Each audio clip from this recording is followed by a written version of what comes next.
नमस्कार साथियों, आप सभी का हमारे YouTube चैनल लक्की कॉन्सेप्ट पर स्वागत और अभिनंदन है। मैं हूं आपका दोस्त, आपका साथी लक्की राज। साथियों, आज हम बात करेंगे तत्सम तद्भव शब्दों की। और रीट या पटवार या कोई सा भी एग्ज़ाम हो, उस एग्ज़ाम में तत्सम और तद्भव शब्दों से कई बार प्रश्न सीधे पूछे जाते हैं। तो आइए शुरू करते हैं तत्सम और तद्भव।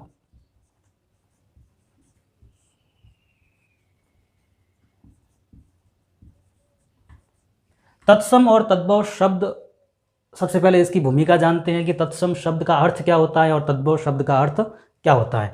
तत्सम शब्द जो हैं वो तत् और सम के योग से बना है। तत्सम शब्द जो है वो तत् और सम के योग से बना है।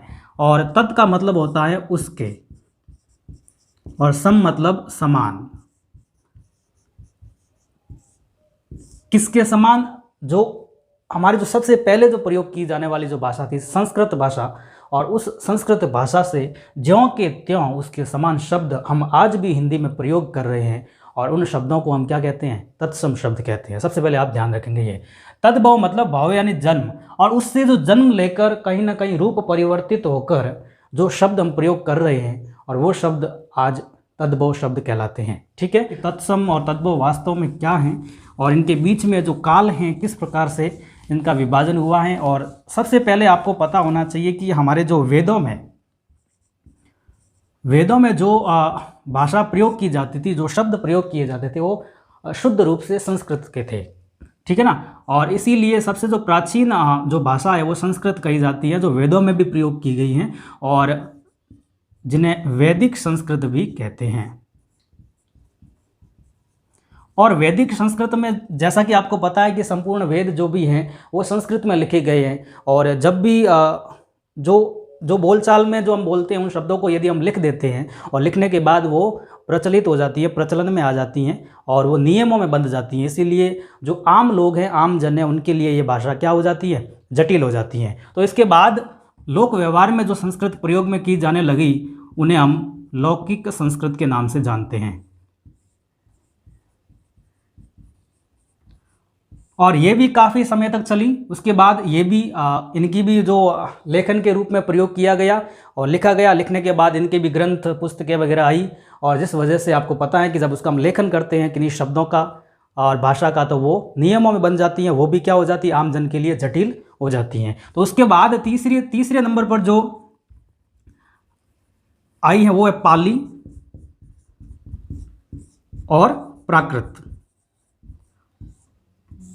पाली और प्राकृत के अंदर जो महावीर स्वामी हैं, महात्मा बुद्ध हैं, इन्होंने अपनी जो वहाँ के जो भाषा के माध्यम से जो ज्ञान दिया, जन जन तक प्रचार प्रसार किया और लोगों को जागरूक किया, तो वो पाली और प्राकृत जो शब्द थे उनका प्रयोग किया। और ये भी आपको पता है इनके जाने के बाद जो इनके अनुयायी थे, उनके जो कथन थे, उनके जो ज्ञान रूपी शब्द थे, उनको एक जगह बांध लिया या फिर उनको भाषागत रूप से, लिखित रूप से सबके सामने प्रस्तुत किया, तो कहीं ना कहीं वो भी लोगों को क्या लगने लगी? जटिल लगने लगी। उसके बाद जो हैं अपभ्रंश,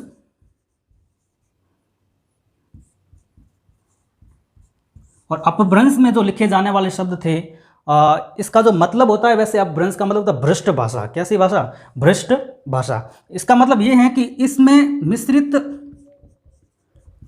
जो भी बोलचाल की जो भाषा थी, बोलियां थी, उन सबको एक जगह इकट्ठा करके अपभ्रंश रूप दिया, जो लोगों में काफ़ी प्रचलन में भी आया। ठीक है ना। और मिश्रित रूप होने के कारण यहाँ पर जो भी लोग रहते थे वो आसानी से आपस में समझ सकते थे और अपनी बातों को रख सकते थे। उसके बाद अपभ्रंश के बाद ही जो अपभ्रंश में जो रखी गई है, हमारी जो हिंदी रखी गई है। ठीक है ना। और हिंदी का जो यहाँ से संस्कृत से ये जो क्रम चला, ये जो दौर चला, इस काल में आपको ये ध्यान रखना है कि वैदिक संस्कृत के अंतर्गत आपको ध्यान रखना है कि जो पूर्व में वेदों में लिखी गई जो भाषा थी, जो शब्द थे, वो एकदम शुद्ध रूप से संस्कृत के थे, जो लोगों को समझ में आना या समझ पाना लोगों के लिए क्या हो गया था? जटिल हो गया था। तो यहाँ से जो ये क्रम धीरे धीरे लोक व्यवहार में आई संस्कृत, फिर भी वो बंध गई, और बंधने की वजह से उनके भी ग्रंथ वगैरह चले, और ग्रंथ चले उसमें भी संस्कृत भाषा का प्रयोग होने लगा, इसलिए ये लोगों के लिए, आम जन के लिए जटिल हो गई थी। उसके बाद पाली और प्राकृत में महावीर स्वामी और महात्मा बुद्ध ने अपने ज्ञान का प्रचार प्रसार किया और लोगों को जागरूक किया, वो पाली प्राकृत भाषा में किया। उसके बाद जन्म लिया अपभ्रंश ने, और अपभ्रंश को मिश्रित भाषा भी कहते हैं। और उसके बाद अपभ्रंश का ही भाग है अपना हिंदी। और यहाँ पर जो शब्द हम प्रयोग करते हैं उन शब्दों को हम क्या कहते हैं मित्रों? तद्भव शब्द कहते हैं। तो ये था, यहाँ से तत्सम से आप तद्भव की ओर गए। तो ये जो क्रम है आपको ध्यान रखना है। तत्सम मतलब वही वैदिक संस्कृत में जो शब्द प्रयोग किए जाते थे, वो आज भी हम उन शब्दों को ज्यों का त्यों प्रयोग कर रहे हैं। तो वो तो हमारे लिए क्या हो गए? तत्सम।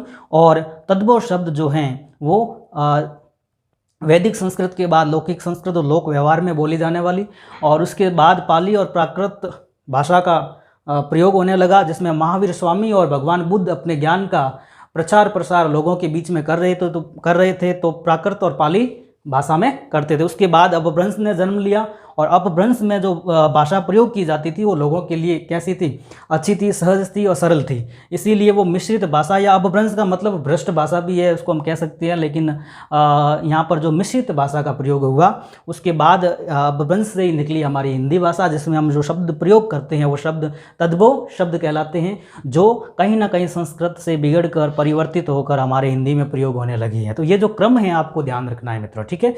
आगे हम बढ़ेंगे कि कौन से शब्द जो हैं वो संस्कृत के हैं, यानी कि तत्सम शब्द हैं, और कौन से शब्द जो हैं परिवर्तित होकर, उसका कहीं ना कहीं रूप परिवर्तित होकर वो आज हम हिंदी में प्रयोग कर रहे हैं, वो तद्भव शब्द कहलाते हैं। तो आइए इनके बारे में थोड़ी थोड़ी चर्चा कर लेते हैं, इनको नियमों में बांधते हैं। हाँ, ये जो मैं नियम आपको बताऊँगा वो ज़रूरी नहीं कि 100% आपका क्या हो वो सही नियम बैठे, लेकिन कहीं ना कहीं 99% 99% जो ये हैं मैं नियम बता रहा हूँ आपकी परीक्षा में कारगर साबित होने वाले हैं। तो आइए पहले नियम की बात करते हैं, तत्सम पहचान की, ठीक है ना। तत्सम शब्दों की पहचान हम देख रहे हैं, और पहचान के जो नियम हैं, और नियम नंबर 1 की बात करें, कोई भी शब्द यदि आपको दिखे और उसमें री स्वर दिख जाए, या तो री खुद दिख जाए, नहीं तो री की मात्रा के रूप में यदि आपको दिखे, 100% वो शब्द जो हैं आपका तत्सम शब्द होगा। जैसे मैं आपको उदाहरण के रूप में बताऊं तो आपका जो शब्द है गृह, आपका शब्द है री का ले लूं रित और घृत, कहीं ना कहीं यहाँ पर री आपको दिख रहा है, और नहीं तो री की मात्रा आपको दिखेगी। और ऐसे बहुत सारे शब्द हिंदी में प्रयोग आज भी किए जा रहे हैं, और प्राचीन समय में भी किए जा रहे थे। प्राचीन समय में घी को घृत कहा जाता था, तो आज भी मान लो हम घृत शब्द प्रयोग करते हैं तो वो कैसा शब्द हो जाएगा? वो शब्द तत्सम शब्द हो जाएगा। तो ऐसे या तो आपको री दिख जाए, जैसे हो गया आपका ऋण, ठीक है ना, या फिर आपको री की मात्रा दिख जाए, तो वो शब्द जो होते हैं मित्रों सारे के सारे 100% वो क्या हो जाएंगे मित्रों? तत्सम शब्द हो जाएंगे, ठीक है। नियम नंबर 2 की बात करते हैं। नियम नंबर 2 जो है हमारे संयुक्त अक्षर हैं। संयुक्त अक्षर में आपको पता होना चाहिए कि हमने संयुक्त अक्षर में 4 शब्द जो रखे हैं, 4 वर्ण जो रखे हैं, कौन कौन से हैं मित्रों? एक तो है क्ष, एक है त्र, एक ज्ञ और स्र। ये कहीं पर भी दिख जाएं शब्द के, यदि मध्य में दिखे, भली अंत में दिखे या फिर शुरुआत में दिखे, कोई फर्क नहीं पड़ता है। ये जहां पर भी आपको दिखे 100% क्या हो जाएंगे? वो शब्द तत्सम शब्द हो जाएंगे। तो ये हमारा जो नियम नंबर 2 है, हमारे जो संयुक्त अक्षर है, संयुक्त व्यंजन क्ष, त्र, ज्ञ और श्र, ये कहीं पर भी दिख जाए तो आपको ये मान के चलना है कि तत्सम शब्द होंगे। और जैसे इसका जो तद्भव होगा क्ष का, तो या तो वो छ में परिवर्तित होगा, नहीं तो इस रूप में परिवर्तित होगा, नहीं तो फिर ख में परिवर्तित होगा। ऐसा ही एक उदाहरण ले लेते हैं। जैसे आप पढ़ते हो क्षेत्र, ठीक है, क्षेत्र शुद्ध रूप से 100% क्या है? तत्सम शब्द हैं। और आपको पता होना चाहिए कि इसका जो तद्भव होगा वो क्या होगा मित्रों? वो खेत होगा। क्या होगा? खेत होगा। तो क्ष परिवर्तित हो गया किसमें? ख में परिवर्तित हो गया, यहाँ पर ख में परिवर्तित हो गया। ये आपको ध्यान रखना है, ठीक है, कि क्ष किसमें या तो छ या आधा छ या छ पूरा या फिर ख में परिवर्तित होता है। एक एग्जाम्पल हमने ले लिया, ऐसे बहुत सारे उदाहरण हैं, लेकिन एक एक एग्जाम्पल के माध्यम से हम आपको समझाने का प्रयास कर रहे हैं। चलिए आगे बढ़ते हैं। यहाँ पर त्र का देखें तो त्र जो हैं वो आपको पता होना चाहिए। त्र जहाँ पर भी आ जाए, क्ष जहाँ पर भी आ जाए, ज्ञ जहाँ पर भी आ जाए, श्र जहाँ पर भी आ जाए एक शब्द में, तो वो शब्द 100% क्या होगा, तत्सम शब्द होगा। देखिए, तो त्र का जो तद्भव रूप होगा, त्र का तद्भव रूप जो होगा वो क्या होगा मित्रों, त के रूप में होगा। जैसे मैं बात करूं यहाँ पर उदाहरण की, जैसे यहाँ पर लिखा हुआ रात्रि, क्या लिखा हुआ है, रात्रि, और रात्रि का जो तद्भव होगा मित्रों वो त्र है, वो त में परिवर्तित हो जाएगा और क्या बनेगा, रात बनेगा। ठीक है, इस प्रकार हम ज्ञ की बात करें, किसकी, ज्ञ की बात करें, तो ज्ञ जो है कहीं पर भी आपको मिल जाए शब्द में, शुरुआत में, अंत में या मध्य में, तो वो हमारा शब्द क्या होगा, 100% तत्सम होगा। ठीक है, और एक उदाहरण ले लेते हैं, उससे पहले जानते हैं कि ज्ञ किस में परिवर्तित होगा, ज में परिवर्तित होगा। जो हम संज्ञा पढ़ते हैं, वो संस्कृत के जो लोग हैं वो संज्ञा बोलते हैं, क्या बोलते हैं, संज्ञा बोलते हैं। ये आपको ध्यान रखना है। ठीक है, चलिए आगे बढ़ते हैं। श्र है, वो भी क्या है, तत्सम शब्द हैं। जैसे श्रम हो गया, श्रम तो वो तत्सम रहेगा, लेकिन इसका जो परिवर्तन होकर तद्भव नहीं बनेगा कुछ भी, परिश्रम हो गया ना, ये आ गया। तो श्र यहाँ पर क्या है, श्र आने की वजह से परिश्रम शब्द है वो क्या हो जाएगा, तत्सम शब्द हो जाएगा। ठीक है ना, चलिए आगे बढ़ते हैं तीसरे नियम की ओर। उम्मीद करता हूँ ये नियम आपको अच्छे से समझ में आ गया। यहाँ पर क्ष, त्र, ज्ञ और श्र कहाँ आने चाहिए, या तो मध्य में या शुरुआत में या फिर कहीं भी अंत में, कहीं पर भी आ सकते हैं, और वो जो शब्द होगा मित्रों क्या होगा, तत्सम शब्द होगा 100%। चलिए तीसरे नियम की बात करें।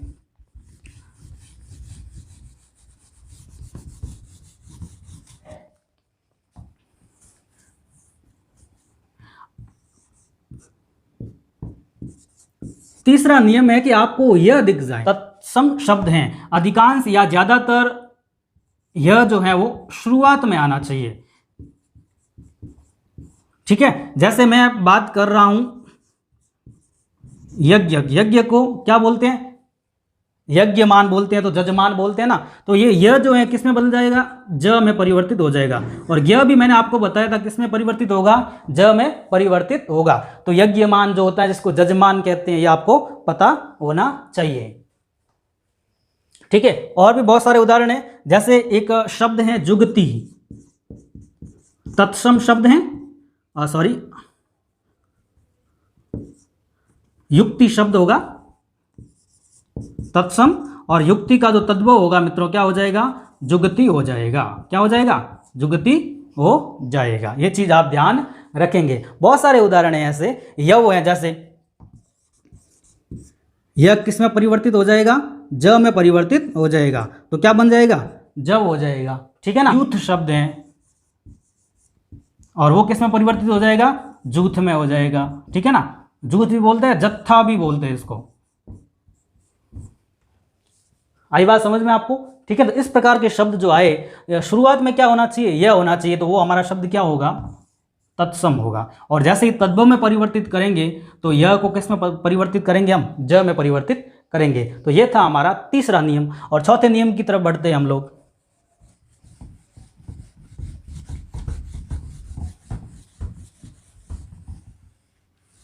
चलिए, आज का जो चौथा नियम है मित्रों, आपको पता होना चाहिए कि कहीं पर देखो आपको ये शब्द मिलना चाहिए, श शब्द है, और ये जो परिवर्तित होगा मित्रों, ये किस में होगा, स में परिवर्तित होगा। अगर श है तो वो हो जाएगा तत्सम, और परिवर्तन रूप हुआ तो तद्भव हो जाएगा। जैसे आपको पता होना चाहिए कि बहुत सारे उदाहरण हैं श के, जो क्या हो जाएंगे, श में परिवर्तित हो जाएंगे। जैसे कैलाश, मैं यहाँ पर जो शब्द लिख रहा हूँ शुरुआती वो है तत्सम, और यहाँ पर लिख रहा हूँ तद्भव। ठीक है ना, यहाँ पे श आया हुआ मतलब ये क्या है, तत्सम शब्द हैं, और परिवर्तन होकर जब हम इसको लिखेंगे इस प्रकार कैलाश, तो हमारा क्या हो जाएगा, वो तद्भव शब्द हो जाएगा। कोई दिक्कत नहीं, यहाँ पर किसी भी प्रकार की कोई दिक्कत नहीं होनी चाहिए। जैसे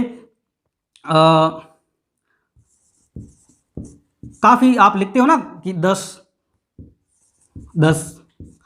तो ये भी आपको पता होना चाहिए, ये श वाला जो है, ये शब्द जो हो गया पूरा 10, ये हो गया आपका क्या, तत्सम, और ये रूप परिवर्तन होकर हमने इस श को स में परिवर्तित किया, तो ये हमारा क्या हो गया, तद्भव।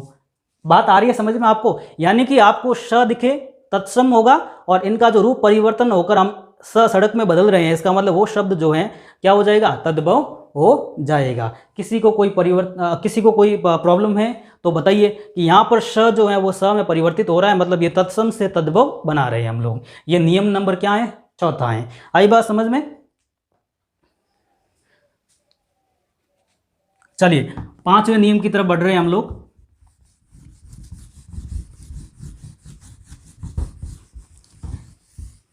तो तत्सम शब्दों की पहचान का जो पांचवा नियम है मित्रों, हम देखेंगे। ये जो र हैं मात्रा के रूप में,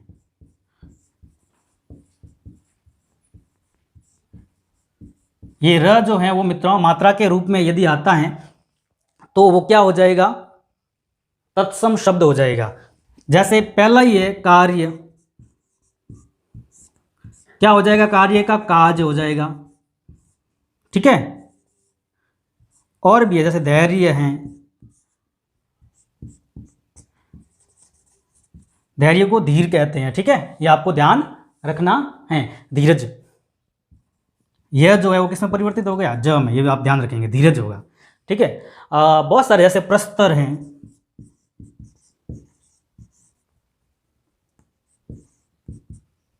पत्थर बनेगा इसका तद्भव, ठीक है। तो कुल मिला के हम ये कहना चाह रहे हैं कि यहाँ पर र मात्रा के रूप में होना चाहिए, और मात्रा मैंने आपको बता दी यहाँ पर धैर्य, कार्य, प्रस्तर में किस प्रकार से लग रही है। और ये जो हमारे शब्द हैं इधर वाले क्या हो जाएंगे मित्रों?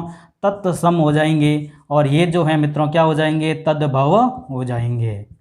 ये चीज़ आप ध्यान रखेंगे। जैसे चांद जो तद्भव शब्द है, इसका तत्सम क्या होगा?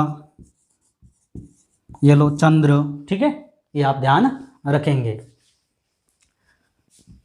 एक और शब्द है जैसे प्रहर, क्या हो जाएगा? पहर हो जाएगा। तो र कहीं ना कहीं आपको दिख रहा है, तो क्या हो जाएंगे? वो तत्सम शब्द हो जाएंगे। चलिए अगले नियम की तरफ बढ़ रहे हैं हम लोग, छठे नियम की तरफ।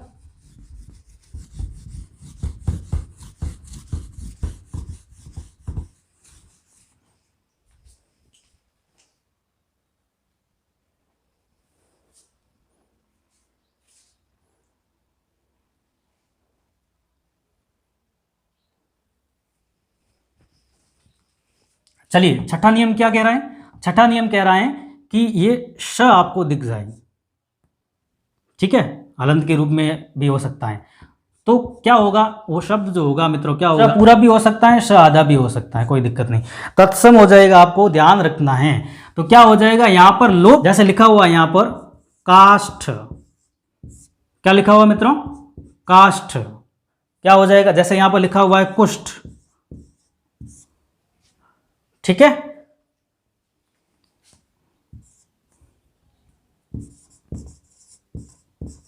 चतुष्पद ये लिखा हुआ है। तो ये जो शब्द आपको मिल रहा है यहां पर, क्या आधा श के रूप में षटकोण है, ठीक है। तो यहां पर जो क्या हो जाएगा? लोप होकर कहीं ना कहीं शब्द में परिवर्तन होगा। यहां पर काष्ठ का क्या हो जाएगा? काठ। कुष्ठ का क्या हो जाएगा? कोड। और चतुष्पद का क्या हो जाएगा? चौपद, ठीक है। ये आप ध्यान रखेंगे। तो कहीं ना कहीं आपको पता ये करना है कि यहाँ पे श और श मिले तो वो जो शब्द है मित्रों क्या हो जाएगा? तत्सम शब्द हो जाएगा। ये बात आप ध्यान रखेंगे, ठीक है। चलिए और भी, जैसे ये हो गया कृषक, ये श पूरा ले लेते हैं, क्या बन जाएगा? किसान, ठीक है। ये श किसमें परिवर्तित हो गया? इस सड़क वाले में। तो कहीं ना कहीं आपको यही पता करना है कि यदि श आधा या पूरा मिल जाए तो वो शब्द होगा क्या? तत्सम शब्द होगा। ये चीज आप ध्यान रखेंगे।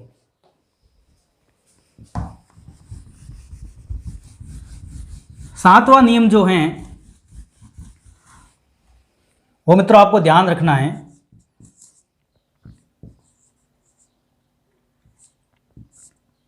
द्वि आपको कहीं पर भी मिले, दू में परिवर्तित हो जाता है। यानी कि ये हो जाएगा आपका तत्सम और ये हो जाएगा आपका तद्भव। ठीक है, जैसे यहां पर मैं लिख रहा हूं द्विपट। ठीक है, द्विपट का क्या हो जाएगा? दुपट्टा हो जाएगा। क्या हो जाएगा द्विपट का मित्रों? दुपट्टा हो जाएगा। ये चीज आप ध्यान रखेंगे। जैसे लिखा हुआ है द्विवेदी, क्या हो जाएगा इसका? दुबे हो जाएगा। क्या हो जाएगा? दुबे हो जाएगा। सॉरी, दू छोटा होगा। ये चीज आप ध्यान रखेंगे। और द्विपट का क्या हो गया? दुपट्टा और दुबे हो गया। जैसे द्विप्रहरी का क्या हो जाएगा? आपको पता होना चाहिए। प्रहरी का हमने पीछे पढ़ा था, पहरी हो जाएगा। और द्वि का क्या हो जाएगा? दोपहरी हो जाएगा। ठीक है ना, ये आपको ध्यान रखना है। द्वितीया का क्या हो जाएगा? देखो, दूज हो जाएगा। ठीक है, ये चीज आप ध्यान रखेंगे।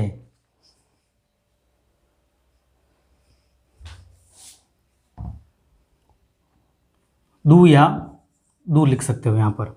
और आपको ये चीज ध्यान रखनी है कि द्वितीय दूज में बदला है, तो द्वितीय किस में बदलेगा? दूजा। तो यहां पर जो शब्द लिखे हुए हैं ये द्विपट, द्विवेदी, द्विप्रहरी, द्वितीय और द्वितीय। तो यहां पर आपको क्या देखने को मिल रहा है? ये द्वि इस रूप में देखने को मिल रहा है। तो इसका मतलब ये सभी शब्द जो है वो क्या हो जाएंगे? तत्सम हो जाएंगे। और ये शब्द जो है वो शब्द क्या हो जाएंगे? तद्भव हो जाएंगे। ये चीज आप ध्यान रखेंगे। चलिए 8वें नियम की ओर बढ़ते हैं।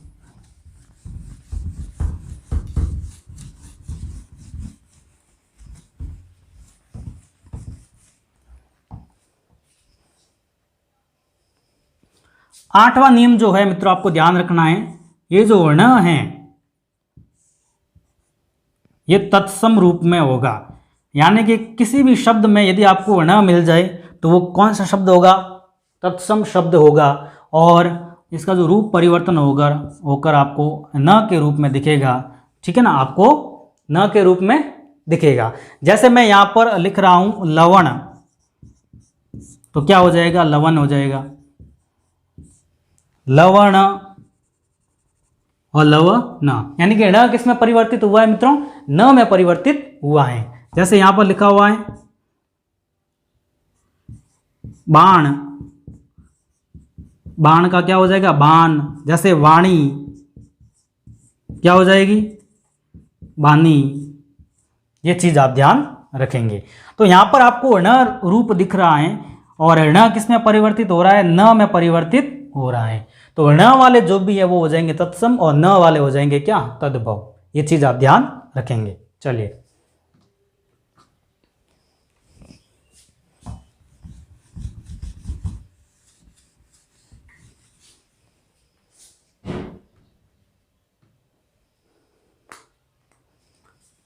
और 9वां नियम जो है वो है मित्रों, विसर्ग मिल जाए। या तो विसर्ग मिल जाए इस रूप में, नहीं तो विसर्ग संधि के उदाहरण क्या होंगे? तत्सम रूप में होंगे। ठीक है, जैसे यहां पर मैं लिख रहा हूं दुख, तद्भव क्या होगा? दुख। प्रचलन में है, बहुत शब्द आपके सामने आता है। ये विसर्ग में आता है तो क्या हो जाएगा? तत्सम। और विसर्ग रहित मतलब विसर्ग नहीं है तो क्या हो जाएगा? तद्भव हो जाएगा। ये चीज आप ध्यान रखेंगे। चलिए, और विसर्ग संधि जैसे मनोगति है, मनोविज्ञान है, ये सब क्या हो जाएंगे? विसर्ग संधि के उदाहरण है तो तत्सम हो जाएंगे। चलिए आगे बढ़ते हैं।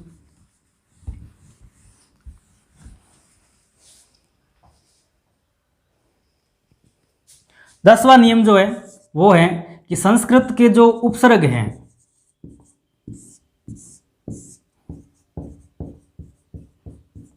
युक्त शब्द जो होते हैं वो मित्रों क्या होते हैं, तत्सम शब्द होते हैं। ये आपको ध्यान रखना है। जैसे अधि से कोई शब्द बनता है तो भी वो क्या हो जाएगा, तत्सम हो जाएगा, आपको ध्यान रखना है। आ से है तो भी वो क्या हो जाएगा, तत्सम हो जाएगा। ये चीज़ें आप ध्यान रखेंगे, ठीक है। अभी से हैं वो भी क्या हो जाएगा, सब क्या हो जाएंगे वो। मतलब कहने का तात्पर्य ये है कि संस्कृत के जो 22 उपसर्ग हैं, कितने हैं, 22, वो 22 के 22 क्या हैं, आपके तत्सम हो जाएंगे। तो ये चीज़ आपको ध्यान रखनी है। जैसे अभियोग हो गया, ठीक है, ये क्या हो गया, संस्कृत का शब्द है, अभी लगने की वजह से ये क्या हो गया, तत्सम हो गया। ये आपको ध्यान रखना है। तो मित्रों हमने पढ़े यहाँ पर तत्सम शब्दों की पहचान के रूप में एक नहीं, दो नहीं, पूरे 10 नियम पढ़े हैं। ये 99% आपका ये काम आसान कर लेंगे। तो उम्मीद करता हूँ आपको 10 के 10 नियम क्या अच्छे से समझ में आए। और वीडियो को ज़्यादा से ज़्यादा शेयर करें ताकि और भी बच्चे क्या हो, और भी विद्यार्थी साथी मित्र क्या हो, लाभान्वित हो। और तत्सम तद्भव के शब्द, जो शब्दों के जो आपको परीक्षा में देखने को मिलते हैं, उनको आपको एकदम सही करना है। तो हाँ, हजारों शब्द हैं, लाखों शब्द हैं तत्सम तद्भव, लेकिन फिर भी आपको कम से कम ये ध्यान रखना है कि ये जो मैंने आपको नियम बताए हैं 8-10, कम से कम इस नियम के अंतर्गत कोई प्रश्न आ जाए, कोई तत्सम शब्द पूछ लिया जाए तो वो आपका गलत नहीं होना चाहिए। हमारा प्रयास यही है कि आपको ज़्यादा से ज़्यादा सहायता करें, सहयोग करें, मार्गदर्शन करें।